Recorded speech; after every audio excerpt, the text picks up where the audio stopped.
minutos y seguimos con Síganme los Buenos. Tenemos un invitado que voy a convocar ahora. Estamos con Archi, que es Juan Carlos Nina. Él es educador popular y nos va a hablar un tema diferente, un tema que no hemos abordado mucho hasta el momento, pero creo que es importante hacerlo.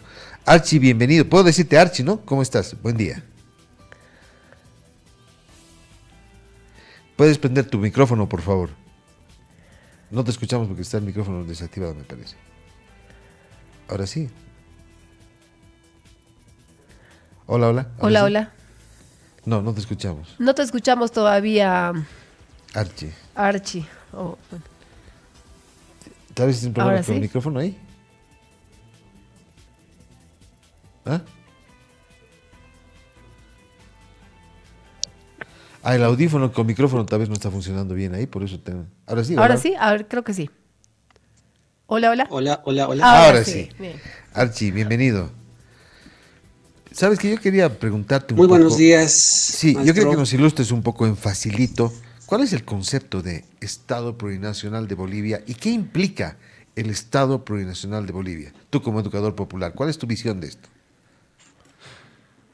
Bueno, el Estado plurinacional, para entenderlo mejor, digamos, más que un concepto, hay una diferencia que se hace, digamos, antes se le llamaba Estado Nacional a un proyecto único de organización social, económica, política de Bolivia, hasta que en el año 2001, digamos, con Felipe Quispe el Malcu, se habla de las dos Bolivias, y él nos recuerda que hay varias culturas, varias naciones en este país, y por eso se habla no solo de un Estado nacional con un solo estilo de vida, con una sola cultura, con un proyecto de sociedad, sino que hay varias naciones, por lo tanto es plurinacional. Y que a partir del 2009 se constituye, se plasma en la Constitución Política del Estado y se denomina ya Estado Plurinacional de Bolivia, ¿no? Y ya no la República Nacional de Bolivia, digamos, ¿no? No Juan sé si ahí te he Carlos, respondido, si quieres lo amplío un poco más, pero es un poco en pocas palabras, digamos, ¿no? Está sí, bien, muy claro. justamente, Juan Carlos, bueno, buen día, Gabriela Arce te habla.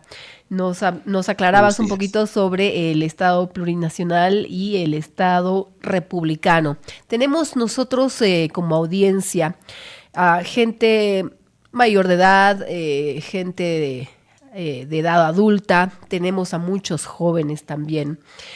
No sé si nos podrías dar algunos ejemplos breves de lo que es el Estado plurinacional y el Estado republicano, especialmente por este tema de los jóvenes, de esta nueva generación que muchas veces no lo tiene al 100% claro. Tal vez nosotros que somos un poco más adultos lo tenemos más claro, pero hay jóvenes que no entienden muy bien la diferencia de esta situación. En facilito, por favor. Bueno, en realidad no hay, digamos, concepciones de diferencias, por decir, en el término, ¿no?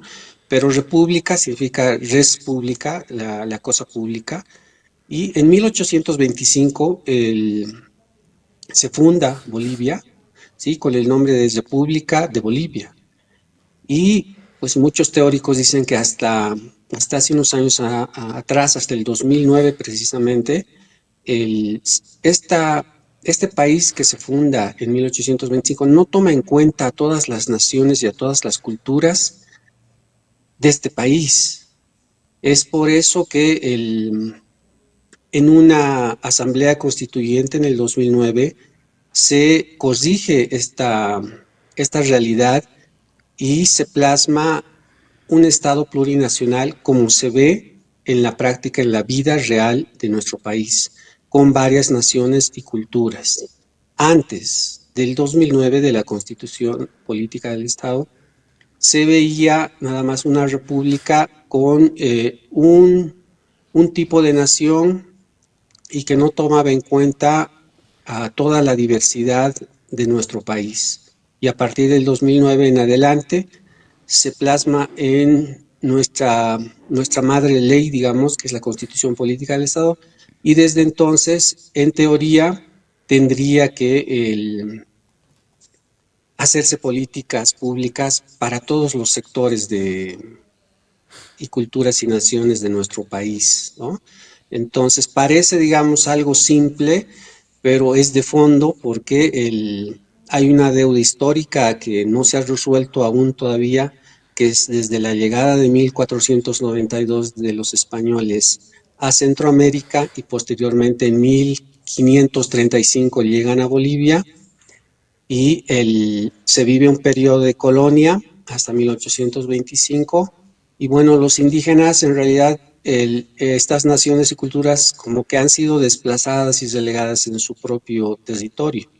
Y recién a partir de 1990, etcétera, se van dando los procesos de acumulación para los cambios y transformación. Es por eso que nosotros hablamos, o yo principalmente hablo del proceso, o sea, un proceso vivido en el proceso de cambio que es más o menos que dura unos 25 años, digamos, los Bien, últimos 25 años, ¿no? Juan Carlos, en la actualidad, ¿cómo o cuál es la forma correcta de referirnos a Bolivia? El Estado plurinacional, a pesar que en la Constitución Política del Estado dice el Estado comunitario y Estado plurinacional, también se menciona la República, pero principalmente ya en los ámbitos institucionales se habla del Estado plurinacional de Bolivia, no se coloca el Estado nacional de Bolivia, haciendo referencia solamente a una nación, y sino más bien a todas las naciones y culturas de nuestro país. Por el momento se llama el Estado Plurinacional de Bolivia. Y digo por el momento porque en este momento, en esta campaña electoral justo, aunque no se habla mucho de esto, se habla más del tema económico, de la crisis económica, que creo que ha sido muy, muy planificada para que se hable de este tema. Por supuesto, el presidente Arce ha tenido que ver también en esta crisis económica. Sin embargo, el bloque dominante ha jugado muy bien sus cartas y ha hecho que esta campaña se hable, o el eje temático sea la economía y la crisis económica. Pero por detrás yo creo que está en juego una disputa de los proyectos de sociedad, en este caso republicanos y Estado plurinacional, y que son temas de fondo que no se están conversando en esta campaña y por supuesto está en riesgo mucho de los avances, digamos, de nuestro país y que puede más adelante generar problemas y conflictos, ¿no? Hablando de campañas, ¿qué nos podrías decir tú sobre las campañas electorales y los representantes de la continuidad del Estado plurinacional? A ver, ahorita en este momento las campañas, yo lo podría resumir en una palabra, o más bien en pocas palabras, todo este proceso electoral, como decía el profesor Rafael Bautista, la gente en este momento preferiría decir que se vayan todos. O sea, hay una crisis institucional en la que ya no se cree en el sistema judicial, en el sistema electoral, en el sistema político, en las instituciones del Estado. No es solamente una crisis económica, sino es una crisis multidimensional. Los políticos ya no son creíbles, ni de los de izquierda, ni de los de derecha, ni de los del bloque dominante, ni del bloque plurinacional popular. Por tanto, esta frase que mucha gente dice, bueno, que se vayan todos, o sea, y que se tiene que renovar la política. Entonces, ahora la vigencia del Estado plurinacional, por supuesto, quisiéramos que los actores que han llevado adelante este proceso, que era la sigla del MAS, digamos, y mucha gente de las organizaciones sociales, puedan reconducir este proceso para darle continuidad al Estado plurinacional. Sin embargo, vemos que no se está hablando, no se está debatiendo de estos temas de la continuidad del Estado plurinacional, sino más bien de cambiar una economía que era más estatista, digamos, a una economía más liberal de libre mercado y de privatizaciones. Y bueno, si es que pasaría eso, yo pienso que van a haber muchos retrocesos, se va a dejar de lado las conquistas, digamos, de estas naciones y culturas, que yo no lo veo que sea un retroceso, se debería haber avanzado.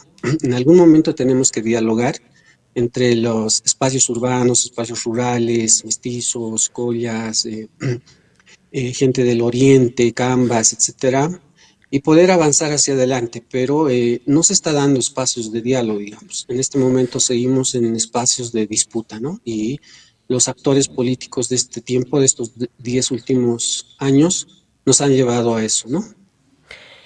En cuanto a revolución y reproducción, ¿qué nos dices?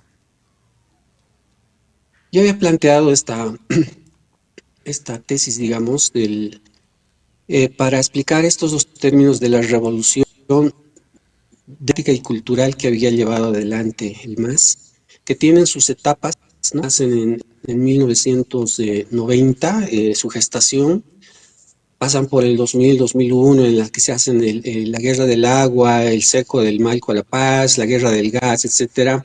Luego asume la presidencia Evo Morales, se da un proceso de auge y de etapa de oro, digamos, del 2009 al 2014. Empieza un proceso de aristocracia, un proceso de burocracia también, tecnocracia a partir del 2016, en la que no se reconoce, digamos, el referéndum, y empieza un proceso quizás de ya de decaimiento. Probablemente después de esta campaña electoral no sabemos su dispersión y quizás la disolución de todo el proceso de cambio, de esta revolución que se había dado entre el 2009 y el 2014. Sin embargo, según mi opinión, después del 2014, la segunda etapa del proceso de cambio venía una etapa de reproducción de la vida cultural, ya no de la revolución democrática y cultural. La revolución siempre se hace referencia a una lucha, a conquistar algo, a ir en contra del opresor, del dominante, rescatar el poder, rescatar los derechos, etcétera. Pero una vez que se hace eso, tiene que venir una etapa de consolidación. Creo que esa etapa no la pudo leer bien el proceso de cambio, en este caso los actores políticos. Creo que sería en el 2016, digamos, el expresidente Evo Morales, y posteriormente David Choquehuanca, el presidente Arce, que no supieron leer esto. ¿Y a qué se refiere la reproducción de la vida cultural? Se refiere a que luego que haces la lucha, la conquista, la revolución, ya has recuperado y te has liberado, pero ahora necesitas un proyecto de sociedad para ver cómo se va a vivir esa revolución, ese proceso de cambio. Y ahí yo creo que la reproducción de la vida se refiere a todos los saberes de nuestros pueblos, etcétera, el ayllu, sus economías, la justicia comunitaria, a pasar de una teoría del derecho urbano, digamos, a una teoría del derecho indígena, hacer diálogos de categorías, epistemologías, ese proceso en el que se debería haber operativizado el vivir bien y el Estado plurinacional, no lo supieron leer nuestros gobernantes del proceso de cambio y pensaron que sí había que hacer revolución, pelear, ir a la lucha, encontrar un enemigo enfrente, y se inventaban incluso en muchos casos enemigos. Cuando era un periodo de 5, 6, 7 años, los últimos 5, 7 años, que teníamos que haber operativizado el Estado plurinacional y no ir a la lucha. Ya no era un tiempo de lucha, ya no era un momento de revolución, sino un momento de reproducción de la vida del Estado plurinacional. Archie, En resumen, digamos, sí. Me parece clave lo que estás diciendo y quisiera detenerte en ese punto. Efectivamente, el Estado plurinacional ha surgido en un momento importante. En un momento, y obviamente ese momento lo ha llevado adelante Evo Morales Ayma, que históricamente ha sido el primer presidente, el presidente indígena que logró, digamos, que puso, llevó además al constituyente, y el país definió el Estado plurinacional como un, sí, digamos, para definirse como Bolivia. Bolivia es un Estado plurinacional. Ahora, ese Estado plurinacional efectivamente es una lucha, una conquista que ha logrado el pueblo, ¿no es cierto? Y obviamente se ha consolidado en el gobierno de Evo Morales. Dices bien también que a partir de ese momento Evo Morales ha insistido en las luchas, en la confrontación, diría yo, en el ámbito este. ¿En qué medida esa confrontación puede dañar al Estado plurinacional como Estado plurinacional, porque efectivamente lo que debía venir después, después de un reconocimiento de que en Bolivia hay 33 pueblos indígenas, que hay etnias, que somos un Estado plurinacional, ¿no es cierto? Porque no solamente somos, sino hay una cantidad de pueblos y naciones que conviven en Bolivia. ¿Cómo consolidar esto? Sacando el ámbito político, sacando lo que ha dejado el gobierno del MAS. Bueno, lo que yo creo que en este momento ahorita, por el hecho de no haber realizado la reproducción y la operatividad del vivir bien, del Estado plurinacional, etcétera, nuevamente se ha vuelto a un espacio de lucha. O sea, en este momento el bloque dominante, o sea, la oposición o los grupos de derecha, lo que, lo que han generado es que nuevamente se vaya a la polarización. Entonces, el riesgo está para ambos, digamos, para ambos sectores, para ambos polos. El hecho de que se privatice todo y se diga que todo ha estado mal, o sea, todos estos 20 años, todo ha estado mal y nos han llevado a esta crisis económica y hay que vender todas las empresas y deshacerse de todo, es falso, es un falso debate. Es más, hay mucha gente de la oposición que, si bien son candidatos de la oposición, pero no llevan en el fondo un patriotismo. Pueden haber personas y candidatos políticos de derecha o de izquierda, pero tienen que llevar el sentido de la patria, es decir, no pueden vender nuestros recursos naturales a otros países, etcétera, a las transnacionales, pero luego pueden disputar sus formas de cómo organizar este país. Puedan ser liberales, socialistas, más de proceso de cambio, más culturales, con todos los matices que cada uno proponga. Pero hay algunos sectores de la oposición que quizás van a llevar a vender a nuestro país. Eso, ahí les falta un poco de patriotismo a sus candidatos. Lamentablemente no se sienten, yo creo que muy bolivianos.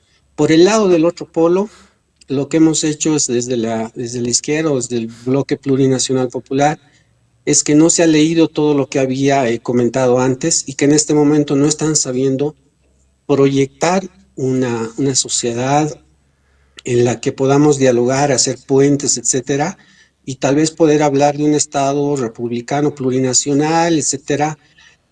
Mostrar ahora el lado liberal del Estado plurinacional, quizás, o sea, hay que quedarse con las empresas estratégicas, pero otras empresas que no han servido, que han estado mal, etcétera, directamente cambiarlas, ¿no? Por tanto, así como el MNR en su momento, en el 52 había empezado como un gobierno nacionalista, estatista, etcétera, pero en el 85 empieza con el neoliberalismo, con el 21060, etcétera. Quizás hay que darle ahora unos matices económicos liberales al Estado plurinacional. Pero si con esa excusa la derecha buscaría cambiar no solamente una economía liberal, sino también el Estado plurinacional que tiene que ver con sus componentes sociales, culturales, de justicia, etcétera, va a cometer un error. Entonces, estamos en un momento en el que nuevamente hay que hacer diálogos de esos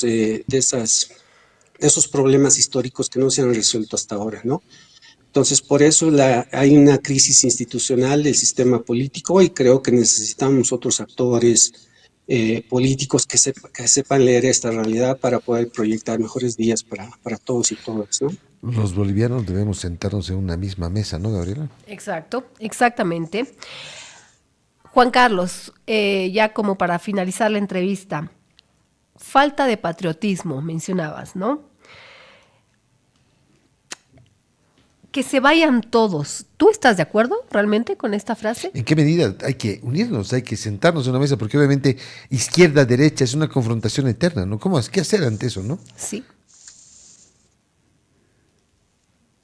Esta frase que sale que se recoge más de la gente, es una frase en la que no es una propuesta personal, sino entendiendo esa propuesta que hace la gente, esos comentarios, se puede decir cuando se habla de que se vayan todos, es que ya los candidatos que están ahora, en muchos casos son mucha gente del siglo pasado, ¿no? Del siglo XX. Y todavía sigue querer renovar la política con sus formas de concepción de ese tiempo y no están pudiendo leer lo que está pasando ahora. Es por eso que creo que no van a resolver los problemas de hoy en día, ¿no? Son demasiados dinosaurios, no hay prácticamente renovación, excepto quizás por el Andrónico, pero que él es joven, sin embargo ya estaba como senador antes en el sistema político, pero tampoco hay luces de que pueda dar unas opciones de qué es lo que viene de aquí a más adelante, ¿no? Bien. Y hay otros actores también jóvenes, pero que quizás tienen Juan propuestas Carlos. no tan renovadoras o generacionales para este tiempo. Sí, Juan Olga. Carlos, te agradezco muchísimo por la información, te agradezco mucho por la entrevista. Estamos ahorita en un contacto en vivo y en directo, por favor, si nos permites, con Joel López. Está Tuto Quiroga ya en el lugar, por favor, si podemos ir directamente con él. Bien, aquí está Jorge Quiroga, vamos a escuchar al candidato a la presidencia. Entendemos la angustia que están pasando las familias bolivianas. Vean la cifra, vean la cifra.